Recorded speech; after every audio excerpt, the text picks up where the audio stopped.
என் தங்கப்பிள்ளையே, கார்த்திகை மாதத்தினுடைய கடைசி நாளான இன்று பௌர்ணமியோடு கூடி வந்திருக்கின்ற இந்த ஞாயிற்றுக்கிழமையில் என் பிள்ளைக்கு மனமகிழ்ச்சியான செய்தியோடு உன் அம்மா உன்னை காண வந்திருக்கின்றேன். பாஞ்சராத்திர தீபம் ஏற்றக்கூடிய இந்த நாளில், அதாவது விஷ்ணு பகவான் ஒளி வடிவமாக காட்சி கொடுத்ததை நினைவு கூறும் வகையில் இன்று அவருக்கு 5 தீபங்களை வட்ட வடிவில் வைத்து ஏற்றி அவரின் அருளை பெறக்கூடிய இந்த பேரதிர்ஷ்ட நாளில் உனக்கான நல்ல செய்தியினை உன் அம்மா கொண்டு வந்திருக்கின்றேன். இந்த நாள் உனக்கு கிடைத்திருப்பது உண்மையாகவே பேரதிர்ஷ்டத்தின் விடியல் என்றுதான் சொல்ல வேண்டும்.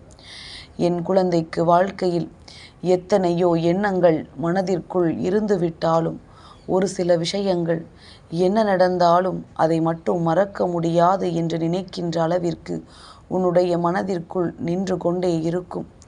அப்படி உன்னுடைய வாழ்க்கையில் நினைக்கின்ற விஷயங்கள் அத்தனையுமே இனி எப்பொழுதும் உன்னை சார்ந்து நடக்கக்கூடிய ஒரு உண்மையான அன்பை வெளிப்படுத்தக்கூடியதாக இருக்கும் என்பதனை முதலில் நீ புரிந்து கொள்ள வேண்டும். எத்தனையோ துன்பங்களை எல்லாம் கடந்து, எத்தனையோ சோதனைகளை எல்லாம் தாண்டி எப்படியாவது முட்டி மோதி பிழைத்து விடலாம் என்று வாழ்ந்து கொண்டிருக்கின்ற உனக்கு இந்த வராகி கொடுக்கின்ற வார்த்தைகள் எப்பொழுதுமே மிக பெரிய ஆறுதலை கொடுக்கும் என்பதில் எந்த ஒரு மாற்று கருத்தும் கிடையாது. நான் நினைத்து விட்டால் இந்த வாழ்க்கையில் எல்லாவற்றையும் பெற்றுவிட முடியும். அதுபோல இந்த வாழ்க்கையில் நீ நினைத்து விட்டால் எதையும் சாதிக்க முடியும் என்பதனை முதலில் நீ புரிந்து கொள்ள வேண்டும். உனக்காக உன் அம்மா இருக்கும் வரை எந்த ஒரு விஷயத்தையும் தேவையில்லாமல் உன் மனதில் போட்டு குழப்பிக்கொள்ளாமல் இந்த நாளை நல்லபடியாக நீ தொடங்க வேண்டும். என் பிள்ளைக்கென்று சில விஷயங்கள் எப்பொழுதுமே ஒரு விதமான கருத்துக்களோடு இருக்கின்றதல்லவா? மற்றவர்களின் கருத்துக்களோடு உன்னுடைய கருத்து எப்பொழுதுமே முரண்பட்டதாக இருக்கிறது என்றால் நிச்சயமாக நீ தனித்து இயங்குகிறாய் என்பதை நினைத்து பெருமைப்பட்டுக்கொள். யாருக்கும் எந்த வகையிலும் என் குழந்தை நீ பாரமாக இருக்காமல், யார் வார்த்தைகளையும் கேட்டு அவர்களுக்கு அடிமையாகவும் இருக்காமல், உன் மனதிற்கு என்ன தோன்றுகின்றதோ அதை நீ சரியாக செய்து கொண்டிருக்கிறாய் என்றால் நிச்சயமாக உனக்கு நல்லது நடக்கும் என்பதில் எந்த ஒரு மாற்று கருத்தும் கிடையாது. எதிர்பாராத விஷயங்களை, எதிர்பாராத திருப்பங்களை உன் வாழ்க்கை உனக்கு கொடுக்கும் பொழுது சட்டென்று மனமுடைந்து விடாமல் எல்லாவற்றையும் தாண்டி நீ தலை நிமிர்ந்து நிற்கிறாய் என்றால் அதுதான் உன்னுடைய பலம். அதுதான் உன்னுடைய மன வலிமையை உணர்த்துகின்ற மிகப்பெரிய விஷயம். இதை உணர்ந்து கொண்டால் என்றுமே இந்த வாழ்க்கையில் நீ எதிர்பார்க்கின்ற சந்தோஷத்தை முழுமையாக பெற்றுக்கொள்வாய் என்பதனை முதலில் புரிந்து கொள். மற்றவர்களினுடைய எண்ணங்களும் மற்றவர்களினுடைய வார்த்தைகளும் உன்னை காயப்படுத்தும் விதமாக இருக்கிறது என்றால் அப்பொழுதுதான் நீ விழித்து கொள்ள வேண்டும். எங்கோ இவர்கள் உன்னை சாய்க்க முயற்சி செய்கிறார்கள் என்று, எங்கோ இருந்து இவர்கள் உன்னை வேதனைப்படுத்த முயற்சி செய்கிறார்கள் என்று. இதிலிருந்து நீ மீண்டு வருவாய். அதற்கான அத்தனை நன்மைகளையும் உனக்கு இந்த வராகி நான் கொடுத்திருக்கின்றேன். அதனால் எந்த நேரத்திலும் ஒருவர் சொன்ன வார்த்தைக்காக மனமுடைந்து போய்விடாதே. அது அவர்களினுடைய வார்த்தைகள் தானே தவிர அதுவாகத்தான் நீ இருக்கிறாய் என்பது எந்த விதத்திலும் உண்மையாகி விடாது. நீ யார் என்று உனக்கு தெரியும், என்னவென்று உனக்கு புரியும். அதையும் தாண்டி இந்த வாழ்க்கையில் என்ன நடந்தாலும் அதிலிருந்து நீ உனக்கானதை பெற்றுக்கொள்ள எப்பொழுதுமே முழு மன நிறைவோடு நின்று கொண்டிருந்தால் மட்டுமே போதும். எல்லாவற்றையும் தாண்டிய ஒரு விஷயத்தை நிச்சயமாக உன்னால் பெற்றுக்கொள்ள முடியும். அப்படி பெற்றுக்கொள்ளும் பொழுது நீ எல்லாவற்றையும் கடந்துவிட்ட ஒரு சந்தோஷத்தின் எல்லைக்கு நிச்சயமாக செல்வாய் என்பதனை முதலில் புரிந்து கொள். என் பிள்ளையே, வெற்றி விடியலில் வராகி சொல்கின்ற வார்த்தைகளில் உனக்கு உடன்பாடு இல்லை என்றால் நீ நிச்சயமாக என் வார்த்தைகளை கேட்டு உன் மனதை குழப்ப வேண்டாம். எது உனக்கு சரி என்று தோன்றுகின்றதோ அதை செய்து கொண்டே இரு. ஏனென்றால் உன் தாயானவள் என்னுடைய நோக்கமே என் குழந்தையின் மனதில் இருக்கின்ற குழப்பங்களை எல்லாம் வேறெடுத்து உனக்கு தெளிவான மனநிலையை கொடுக்க வேண்டும் என்பதுதான். அதை எல்லாம் விடுத்து நீ என் வாக்கினை கேட்டு உன்னை ஒரு நாளும் குழப்பிக் கொள்ளக்கூடாது. தேவையற்ற விஷயங்களும் தேவையற்ற சிந்தனைகளும் இது போன்ற தேவையற்ற மனநிலைகளும் தான் உனக்கு கொடுக்கக்கூடிய நல்ல விஷயங்களில் இருந்து கூட உன்னை பின்னோக்கி இழுத்து விடும் என்பதனை முதலில் புரிந்து கொள். என் பிள்ளையை, இந்த தாயானவள் இன்று உன்னோடு பேசுகின்ற இந்த நேரம் உன்னுடைய வாழ்க்கையில் பல நல்ல விஷயங்கள் நடந்தே தீரும். இந்த பௌர்ணமி நாளில் உன் குலதெய்வ கோவிலுக்கு செல்ல மறக்காதே.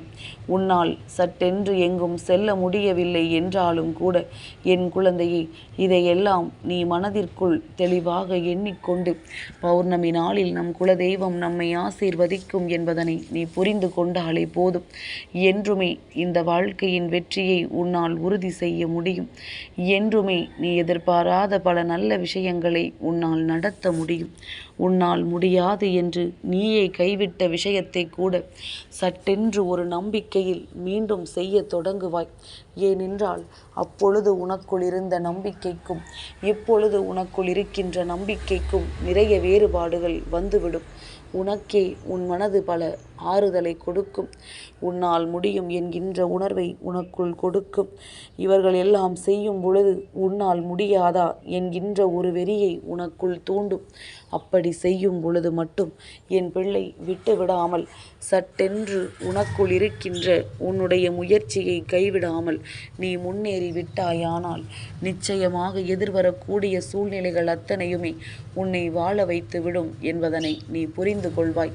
வாழ்க்கையின் அழகான அர்த்தத்தை உணர்ந்து கொள்கின்றவர்கள் ஒருபோதும் இந்த வாழ்க்கையில் தோற்று போக மாட்டார்கள்.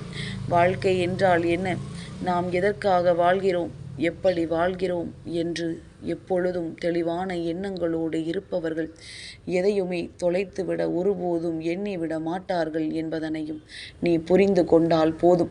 மனமகிழ்ச்சியோடு உன்னை என்றும் வரவேற்க உன் அம்மா நான் தயாராக இருக்கும் பொழுது எதிர்வரக்கூடிய நாட்களில் உனக்கான ஒட்டுமொத்த மகிழ்ச்சியையும் நீ எப்பொழுதும் பெற்றுக்கொள்ள தயாராக இருந்து கொண்டிரு. நான் நடத்துவதை உன்னால் ஒருபொழுதும் தடுத்து நிறுத்த முடியாது. இதுதான் உன் வாழ்க்கை என்று நான் முடிவு செய்து விட்ட பிறகு, இதைத்தான் நீ பெறப்போகிறாய் என்று நான் முடிவு செய்து விட்ட பிறகு அதை நீ வேண்டாம் என்று சொல்லவோ அல்லது கூடாது என்று என்னை தடுத்து நிறுத்தவோ உன்னால் முடியாது. அதற்கான நேரம் எல்லாம் முடிந்து விட்டது. அதற்கான சூழ்நிலைகள் எல்லாம் கடந்து வந்து விட்டது.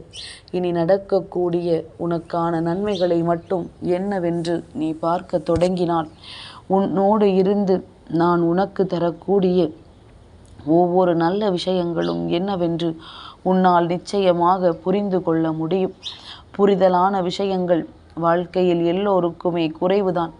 ஆனால் இதையெல்லாம் தாண்டி நீ அடையக்கூடிய நன்மைகள் என்ற ஒன்று நிச்சயமாக இருக்கின்றதல்லவா? அதை உன் அம்மா உனக்கு தருவதற்கு எப்பொழுதுமே தயாராகிவிட்டேன். எப்பொழுதுமே என்று கூட சொல்ல முடியாது. நான் எப்பொழுதோ தயாராகிவிட்டேன் என்றுதான் உனக்கு சொல்கின்றேன். எப்பேற்பட்ட துன்பத்தை எல்லாமோ கடந்த உனக்கு இதுவெல்லாம் மிக பெரிய விஷயமே கிடையாது. இதிலிருந்தெல்லாம் உன்னால் எளிதாக வந்துவிட முடியும். உன்னுடைய நிச்சயமான வெற்றியினை உன்னால் உறுதி செய்துவிட முடியும். வேண்டும் என்றே உன்னை காயப்படுத்தியவர்களுக்கெல்லாம் இது மிக பெரிய பாடமாக இன்றில்லை என்றாலும் ஒரு நாள் நிச்சயமாக அமையும் என்பதனை நீ புரிந்து கொண்டால் போதும். யாருக்காகவும் எந்த நேரத்திலும் என் பிள்ளை எந்த ஒரு விஷயத்தையும் வேண்டும் என்றே விட்டு கொடுக்காதே. அப்படியே விட்டு கொடுத்தாலும் அதில் உண்மையான ஒரு அர்த்தமான விஷயங்கள் இருக்க வேண்டும். அவர்கள் உன்னை பயன்படுத்துகிறார்களா அல்லது உண்மையாக தேவைக்குத்தான் கேட்கிறார்களா என்பது கூட தெரியாமல் யாருக்கும் எதையும் கொடுத்து எந்த ஒரு விஷயத்தையும் இழந்துவிட நினைக்காதே. நடப்பது எல்லாமுமே உன்னுடைய நன்மைக்குத்தான் என்பது எப்பொழுதும் உன் நினைவில் இருக்கட்டும். இனி நடக்கக்கூடிய சூழ்நிலைகளை எண்ணி மனமகிழ்ச்சியோடு இரு. என்றுமே உனக்கான விடியலை உன்னிடத்தில் கொடுக்கின்ற இந்த வராகி இன்று சொன்ன இந்த விஷயத்தினால் நிச்சயமாக உன் வாழ்க்கையில் பேரதிசயத்தை நீ உணர்ந்து விடுவாய். உனக்கான நன்மைகள் உன்னை நிச்சயமாக வந்து தழுவிவிடும்.